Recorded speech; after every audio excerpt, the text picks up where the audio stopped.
Pernah nggak, di tengah hari yang sibuk, kamu berhenti sebentar, lalu kepikiran satu hal sederhana?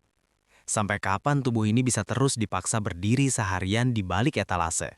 Mengejar target, mengurus pelanggan, atau mengandalkan fisik untuk mutar uang setiap hari?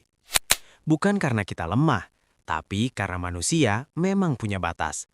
Cepat atau lambat, ada titik di mana tenaga tidak lagi bisa diperdagangkan seperti dulu.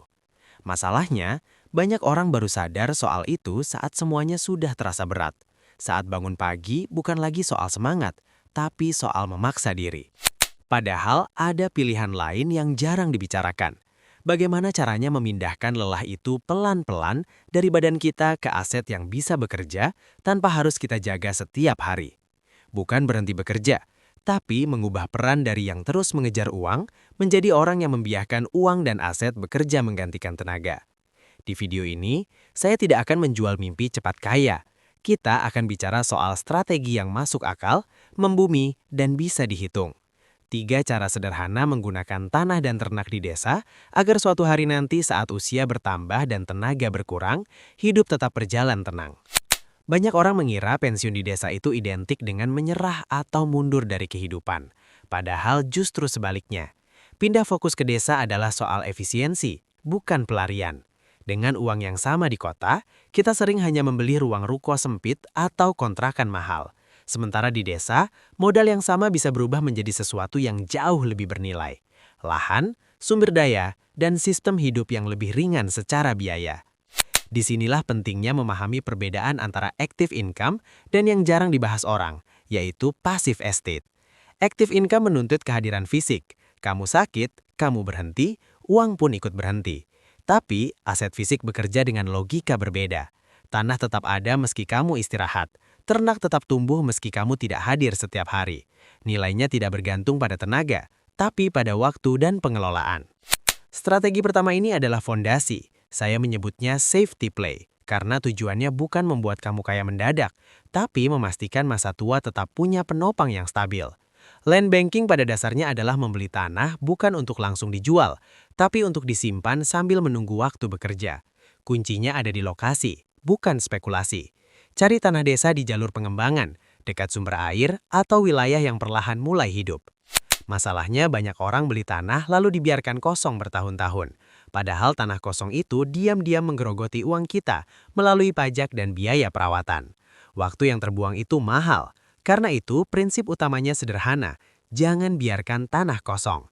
Tanah harus diberi fungsi sejak hari pertama agar menghasilkan sekecil apapun. Cara pertama untuk mengaktifkan tanah adalah dengan menyewakannya ke petani lokal menggunakan sistem bagi hasil. Kamu menyediakan lahan, petani menyediakan tenaga dan keahlian. Bagi kamu sebagai pemodal, ini adalah bentuk pendapatan yang relatif stabil tanpa harus turun tangan langsung. Opsi kedua adalah menanam pohon keras seperti sengon atau jati. Ini bukan strategi hasil cepat, tapi untuk yang ingin tidur tenang.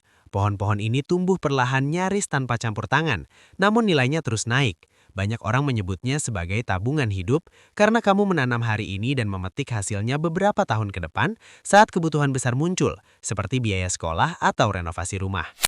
Setelah fondasi tanah kuat, muncul pertanyaan, bagaimana supaya aset tumbuh lebih cepat tanpa menambah jam kerja? Disinilah sistem gaduh atau bagi hasil ternak berperan. Kamu berperan sebagai pemilik modal yang menyediakan bibit ternak, sementara pengelola di desa bertugas merawatnya. Ketika ternak dijual, keuntungan dibagi sesuai kesepakatan. Kesalahan banyak orang adalah membayangkan harus ikut terlibat fisik, seolah kalau punya ternak otomatis harus bau kandang. Padahal dalam sistem gaduh, ketidakhadiran fisik kamu itu wajar. Tugas utamamu adalah memilih mitra yang tepat dan memastikan sistem berjalan jujur. Kamu belajar menilai siapa yang bisa dipercaya dan bagaimana membuat kesepakatan yang jelas. Kita bicara logika sederhana.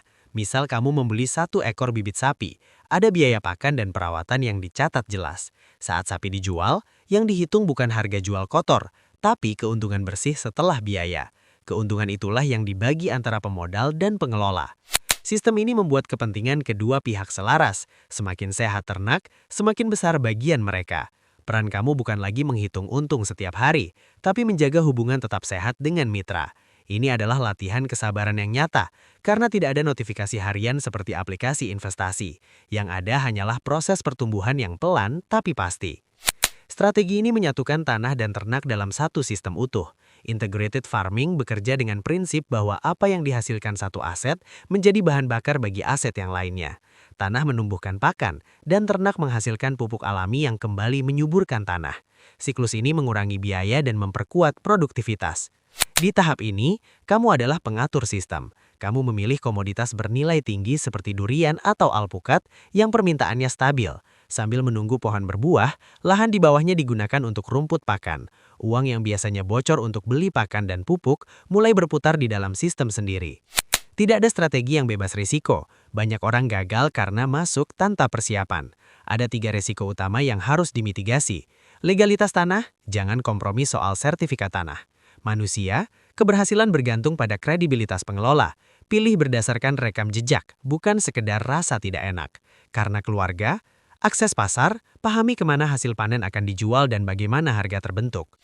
Pada akhirnya semua kembali ke satu pertanyaan. Seperti apa masa tua yang ingin kamu jalani?